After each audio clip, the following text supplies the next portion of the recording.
Hi friends, welcome to competitive cracker. ഞാൻ ശ്രീകല. നമ്മുടെ set എക്സാമിന് ഇനി ഏകദേശം നമ്മുടെ കയ്യിൽ 60 ദിവസമുണ്ട് അല്ലേ? അപ്പോൾ ഈ 60 ദിവസം എങ്ങനെ നമുക്ക് ഇഫക്റ്റീവായിട്ട് പഠിക്കാം എന്നുള്ളൊരു ചിന്തയിലാണ് എല്ലാവരും ഇരിക്കുന്നത്. അപ്പോൾ ഇന്ന് അതിന് നിങ്ങൾക്ക് ഹെൽപ്ഫുൾ ആകുന്ന ഒരു ടൈം ടേബിളുമായിട്ടാണ് ഞങ്ങൾ വന്നിരിക്കുന്നത്. അപ്പോൾ നമുക്ക് എല്ലാവർക്കും അറിയാം, സെറ്റ് എക്സാം 2 പേപ്പറായിട്ടാണ്, ജനറൽ പേപ്പറും സബ്ജക്ട് പേപ്പറും. അപ്പോൾ ഈ ജനറൽ പേപ്പർ എന്ന് പറയുന്ന പല ഉദ്യോഗാർത്ഥികളെ സംബന്ധിച്ചിടത്തോളം ഒരു ഇച്ചിരി പാടുള്ള ഏരിയയാണ്. പ്രത്യേകിച്ച് കഴിഞ്ഞ പ്രാവശ്യത്തെ എക്സാമിൽ ഏറ്റവും കൂടുതൽ പാറ്റേൺ ചേഞ്ച് വന്നിരിക്കുന്ന ഒരു ഭാഗം എന്ന് പറയുന്നത് നമ്മുടെ ജനറൽ പേപ്പറാണ്. ക്രോണോളജി കൂടുതൽ വന്നു, കറണ്ട് അഫയേഴ്സ് കൂടുതൽ വന്നു. ഈവൻ ഇംഗ്ലീഷ് ആണെങ്കിൽ പോലും കഴിഞ്ഞ പ്രാവശ്യങ്ങളിൽ ഗ്രാമറൊക്കെ ചോദിച്ചിരുന്ന സ്ഥാനത്ത് ഇപ്രാവശ്യം നല്ല ലെവലിൽ വൊക്കാബുലറി ചോദിച്ചു തുടങ്ങി. അങ്ങനെ അത്യാവശ്യം നല്ല റേഞ്ചിലാണ് നമ്മുടെ പാറ്റേൺ ചേഞ്ച് വന്നിരിക്കുന്നത്. അപ്പോൾ ജനറൽ പേപ്പർ തീർച്ചയായിട്ടും നമ്മൾ പഠിച്ചേ പറ്റുള്ളൂ. അല്ല എങ്കിൽ നമുക്ക് ആ ഒരു ടോട്ടൽ അഗ്രഗേറ്റിലേക്ക് എത്താൻ പലപ്പോഴും പറ്റില്ല. കാരണം ഇതിന് മുൻപത്തെ പരീക്ഷകൾ എടുത്ത് നോക്കുകയാണെങ്കിൽ പലപ്പോഴും കുട്ടികൾ ആ ഒരു അഗ്രഗേറ്റിലേക്ക് എത്തുന്നത് ജനറൽ പേപ്പറിന്റെ സഹായത്തോടെയാണ്. പക്ഷെ അവിടെയാണ് ഇപ്രാവശ്യം കുട്ടികളെ ഏറ്റവും കൂടുതൽ വലഞ്ഞത്. അതുകൊണ്ട് തന്നെ കൃത്യമായ ഒരു ടൈം ടേബിളോട് കൂടി മാത്രമേ നമുക്ക് നമ്മുടെ ജനറൽ പേപ്പർ പഠിക്കാൻ പറ്റുള്ളൂ. അപ്പോൾ ഇത് ഞങ്ങളുടെ ഇൻഹൗസ് ക്ലാസ്സസിൽ ഷെയർ ചെയ്യുന്ന ഒരു ഷെഡ്യൂളാണ് നമ്മുടെ ജനറൽ പേപ്പറിൻ്റെ. അപ്പോൾ നമുക്ക് നോക്കാം. എല്ലാവർക്കും അറിയുന്നത് പോലെ തന്നെ 60 മാർക്ക് നമുക്ക് ടീച്ചിങ് മെത്തഡോളജി, സൈക്കോളജി പോലുള്ള വിഷയങ്ങളാണ് അവിടെ വരുന്നത്. പിന്നെ ഉള്ള 60 മാർക്ക് നമുക്ക് സത്യം പറഞ്ഞാൽ അതൊരു PSC സിലബസ് പോലെ അത്യാവശ്യം എല്ലാ ഭാഗങ്ങളും ഉൾപ്പെടുത്തിക്കൊണ്ടുള്ള ഒരു അത്യാവശ്യം വാസ്റ്റ് ആയിട്ടുള്ള ഒരു ഭാഗമാണ് നമ്മുടെ ബാക്കി 60 മാർക്ക്. അതിൽ ഇംഗ്ലീഷും മാത്സും കെമിസ്ട്രിയും അല്ലെങ്കിൽ എല്ലാ ഭാഗങ്ങളും ലിറ്ററേച്ചർ, ആർട്ട് എല്ലാം വരും. അപ്പോൾ നമുക്ക് നോക്കാം എങ്ങനെയാണ് ഈ ഒരു ടൈം ടേബിൾ ഇഫക്റ്റീവായിട്ട് നമുക്ക് ഫോളോ ചെയ്യാൻ പറ്റുന്നതെന്ന്. ഇപ്പോൾ ഇവിടെ നമ്മൾ നോക്കുവാണെങ്കിൽ ഡേ 1 നമ്മൾ പഠിക്കാൻ കൊടുത്തിരിക്കുന്ന അല്ലെങ്കിൽ പഠിക്കേണ്ടതായിട്ട് നമ്മൾ ഇമ്പോർട്ടൻ്റ് ആയിട്ട് കാണുന്ന ഭാഗങ്ങൾ എന്ന് പറയുന്നത് ഫിസിക്സ്, കെമിസ്ട്രി, ഇംഗ്ലീഷ്, അതുപോലെ തന്നെ യൂണിറ്റ് 6 മൊഡ്യൂൾ 4 അതായത് സ്കൂൾ അഡ്മിനിസ്ട്രേഷൻ, മാത്സ്, ഈ ഭാഗങ്ങളാണ് നമ്മൾ ഡേ 1 ഇൻക്ലൂഡ് ചെയ്തിരിക്കുന്നത്. അപ്പോൾ ആദ്യം തന്നെ നമുക്ക് ഈസി ആയിട്ടുള്ള ടോപ്പിക്സ് പഠിച്ച് നമ്മളുടെ പഠനം ഒന്ന് പേസിലേക്ക് കൊണ്ടുവരണം. വലിയ വലിയ കാര്യങ്ങൾ പഠിച്ച് നമ്മൾ ആദ്യമേ നമ്മളെ തന്നെ ഒരു ബുദ്ധിമുട്ടിലാക്കുന്നതിൽ നല്ലത് നമുക്ക് ആ ഒരു പഠനത്തിന് ഒരു കൃത്യമായിട്ടുള്ള പേസ് ഉണ്ടാക്കിയെടുക്കുക എന്നുള്ളതാണ് ആദ്യം ചെയ്യേണ്ടത് അല്ലേ?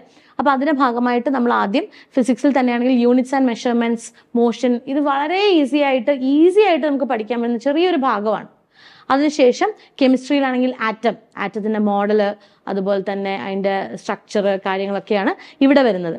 ഇനി ഇംഗ്ലീഷിൽ വൊക്കാബുലറി, നമ്മൾ ഗ്രാമറിന് ഇമ്പോർട്ടൻസ് വരുന്ന ഒരു സമയം സത്യം പറഞ്ഞാൽ സെറ്റിൽ കഴിഞ്ഞു. ഇപ്പോൾ കൂടുതലും വൊക്കാബുലറിക്ക് തന്നെയാണ് ഇമ്പോർട്ടൻസ് വരുന്നത്. ഗ്രാമർ ചോദിക്കുന്നുണ്ടെങ്കിൽ പോലും വൊക്കാബുലറിക്ക് ഇമ്പോർട്ടൻസ് വന്നു തുടങ്ങി. അതിൽ സിംഗുലർ പ്ലൂറൽ സെറ്റിൽ മാത്രമല്ല ഇപ്പോൾ നടക്കുന്ന എല്ലാ എക്സാംസിലും അത്യാവശ്യം ക്വസ്റ്റ്യൻസ് കയറി വരുന്ന ഒരു ഭാഗമാണ്. സോ നമുക്ക് അത് തന്നെയാണ് ഇംഗ്ലീഷിൽ ഇൻക്ലൂഡ് ചെയ്തിരിക്കുന്നത്, സിംഗുലർ ആൻഡ് പ്ലൂറൽ. പിന്നെ തീർച്ചയായിട്ടും നമ്മളുടെ international agencies and education, school അഡ്മിനിസ്ട്രേഷനിൽ ഇന്റർനാഷണൽ ഏജൻസീസ് ആൻഡ് എഡ്യൂക്കേഷൻ നമ്മൾ ഇൻക്ലൂഡ് ചെയ്യണം. ആൻഡ് മാത്സിൽ റേഷ്യോ ആൻഡ് പ്രൊപ്പോർഷൻ ഷുവർ ഷോർട്ടായിട്ട് ചോദിക്കുമെന്ന് ഉറപ്പോടുകൂടി നമുക്ക് പറയാൻ പറ്റുന്ന ഒരു ഭാഗം തന്നെയാണ്.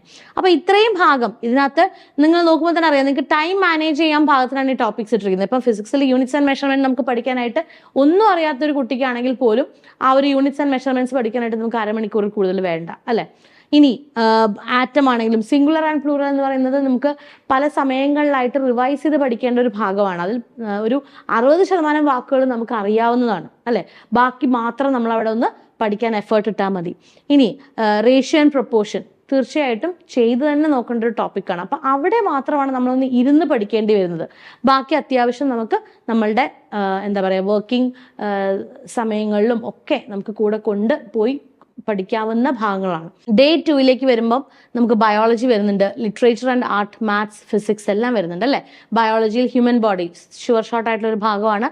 ലിറ്ററേച്ചറിൽ classics and master piece of world, അതുപോലെ മാത്സിൽ റേഷ്യോ ആൻഡ് പ്രൊപ്പോർഷൻ. നമ്മൾ മാത്സിലെ ഭാഗങ്ങൾ എല്ലാവർക്കും ഒരുപോലെ എളുപ്പമായിരിക്കില്ല. അപ്പം അവിടെ നമ്മൾക്ക് ഒരു 2 ദിവസം ഒരു ടോപ്പിക്കിന് കൊടുത്താൽ, അതും ഷുവർ ഷോർട്ട് ആയിട്ടുള്ള ടോപ്പിക്സിന് കൊടുത്താൽ കുട്ടികൾക്ക് അത് കുറച്ചുകൂടി എളുപ്പമായിരിക്കും. അപ്പം റേഷ്യോ ആൻഡ് പ്രൊപ്പോർഷൻ വരുന്നുണ്ട്. ഫിസിക്സിലാണെങ്കിൽ സൗണ്ട്, വർക്ക്, എനർജി, പവർ, ഇവിടുത്തെ ഇക്വേഷൻസ് ഒക്കെ വളരെ ഈസി ആയിട്ട് നമുക്ക് പഠിക്കാൻ പറ്റുന്ന ഇക്വേഷൻസ് ആണ് അല്ലേ?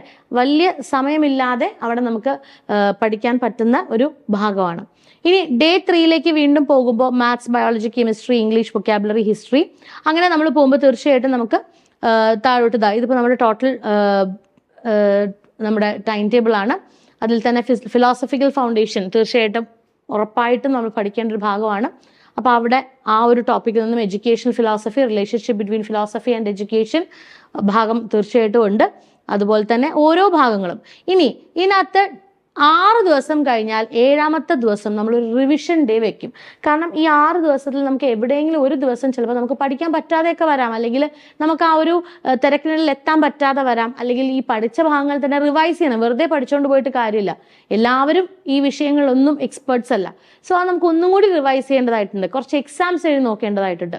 അപ്പോൾ അതിനെല്ലാം കൂടി ആയിട്ടുള്ള ഡെഡിക്കേറ്റഡ് ആയിട്ടൊരു ദിവസമാണ് ഡേ 7. അന്ന് നമ്മളവിടെ എക്സാംസ് നടത്തും. പഴയ ഭാഗങ്ങൾ നിങ്ങൾക്ക് റിവൈസ് ചെയ്യാനുള്ള ഒരു ദിവസം കിട്ടും. എന്തെങ്കിലും പെൻഡിങ് പോർഷൻ ഉണ്ടെങ്കിൽ അതും കവർ ചെയ്യാനുള്ള ഒരു ചാൻസ് ഉണ്ട്. ഇനി അത് കഴിഞ്ഞിട്ട് വീണ്ടും അടുത്ത 6 ദിവസത്തേക്ക് പോകുന്നു. എന്താ പറയുക, നെക്സ്റ്റ് 14th ഡേ റിവിഷൻ വരുന്നു. ഇങ്ങനെ നമ്മുടെ 5 ഇയർ പ്ലാനും 1 വേർഡ് സബ്സ്റ്റിറ്റ്യൂഷനും എല്ലാം ഇപ്പോൾ നോക്കിക്കുക. എൻവയോൺമെന്റൽ ഇഷ്യൂസ്, മൂവ്മെന്റ്സ് ഒക്കെ ഷുവർ ഷോർട്ടായിട്ട് വരുന്ന ഒരു ഭാഗമാണ് 1 വേർഡ് സബ്സ്റ്റിറ്റ്യൂട്ട്സ് അല്ലെ. Time and distance, phrasal verb, നവോത്ഥാന സംഘടനകൾ, അങ്ങനെ എല്ലാ ഭാഗങ്ങളിൽ നിന്നും അത്യാവശ്യം ഇമ്പോർട്ടൻസ് കൊടുത്ത് 60 ദിവസം വളരെ കൂളായിട്ട് പഠിക്കാൻ പറ്റുന്ന രീതിയിലേക്കുള്ള ഒരു സ്റ്റഡി പ്ലാനുമായിട്ടാണ് ഞങ്ങൾ മുന്നോട്ട് വന്നിരിക്കുന്നത്. ഇതിപ്പോൾ ജനറൽ പേപ്പറിൻ്റെ ആണ്. ഇതുപോലെ ഓരോ വിഷയങ്ങൾക്കും വ്യക്തമായ സ്റ്റഡി പ്ലാനോട് കൂടിയാണ് അധ്യാപകർ മെന്റർഷിപ്പ് ക്ലാസ്സുകൾ നടത്തിക്കൊണ്ടിരിക്കുന്നത്. സോ നമ്മുടെ 60 ഡേയുടെ പുതിയ ബാച്ച് നമ്മൾ ആരംഭിച്ചിട്ടുണ്ട്. അപ്പോൾ ഈ ബാച്ചിനെ കുറിച്ച് കൂടുതൽ വിവരങ്ങൾ അറിയാനായിട്ട് നമ്മുടെ ബോർഡ് നമ്പറിൽ കോൺടാക്ട് ചെയ്യുക. കൃത്യമായ time table, recorded classes, live classes, അതോടൊപ്പം തന്നെ exams, model exams, mock exams, അങ്ങനെ എല്ലാം നിങ്ങളുടെ വീടുകളിലെ കംഫർട്ട് സോണുകളിൽ നിന്ന് ഏറ്റവും അധികം ചോദ്യങ്ങൾ പരിചയപ്പെട്ടുകൊണ്ട് തന്നെ അടുത്ത സെറ്റ് എക്സാം നിങ്ങൾക്ക് ഈസി ആയിട്ട് ക്രാക്ക് ചെയ്യാൻ പറ്റും. അപ്പോൾ ഇത് മുമ്പുള്ള എല്ലാ എക്സാംസിനും റിസൾട്ട് നോക്കുകയാണെങ്കിൽ നിങ്ങൾക്ക് എല്ലാവർക്കും അറിയാവുന്നതാണ്, CC മുന്നിൽ തന്നെയുണ്ട്. സോ ഇപ്രാവശ്യവും റിസൾട്ട് ആവർത്തിക്കാൻ ഞങ്ങളുണ്ട്. കാരണം കഴിഞ്ഞ പ്രാവശ്യത്തെ മാത്സിനാണെങ്കിൽ പോലും നമുക്കറിയാം എത്ര വളരെ ശതമാനം കുറവാണ്. വിജയ ശതമാനം എന്ന് പറയുന്നത് സെറ്റിലെ എല്ലാ പ്രാവശ്യത്തെക്കാളും കുറവായിരുന്നു എന്ന് തന്നെ പറയാം പല വിഷയങ്ങളിലും. പക്ഷെ അപ്പോഴും എല്ലാ വിഷയങ്ങളിലും കൃത്യമായ വിജയ ശതമാനത്തോടു കൂടി തന്നെയാണ് CC മുൻനിന്നിരുന്നത്. അതിൻ്റെ നമ്മളുടെ റിസൾട്ടിൻ്റെ വീഡിയോസ് ഒക്കെ നിങ്ങൾ കണ്ടിട്ടുണ്ടാവും. സോ ഒന്നും നോക്കാനില്ല, ഇങ്ങ് പോകുന്നുള്ള 60 ഡേ ഷെഡ്യൂളുമായിട്ട് ഞങ്ങളിവിടെ റെഡിയാണ്, അധ്യാപകർ റെഡിയാണ്. അപ്പോൾ നമ്മുടെ ബാച്ചസ് എല്ലാം ഓൺഗോയിങ് ആണ്. കൂടുതൽ വിവരങ്ങൾക്ക് ഞങ്ങളെ കോൺടാക്ട് ചെയ്യാം. വീണ്ടും നമുക്ക് കാണാം മറ്റൊരു വീഡിയോയിലൂടെ. ചാനൽ ആദ്യമായിട്ടാണ് കാണുന്നതെങ്കിൽ തീർച്ചയായിട്ടും സബ്സ്ക്രൈബ് ചെയ്യുക. നമ്മുടെ ഫ്രീ ഗ്രൂപ്പുകൾ പിൻ ചെയ്തിട്ടുണ്ട്, നിങ്ങൾക്ക് ജോയിൻ ചെയ്യാവുന്നതാണ്. ഏറ്റവും പുതിയ അപ്ഡേറ്റ്സ് നിങ്ങളിലേക്ക് എത്തുന്നതുമായിരിക്കും. Okay, so once again thank U.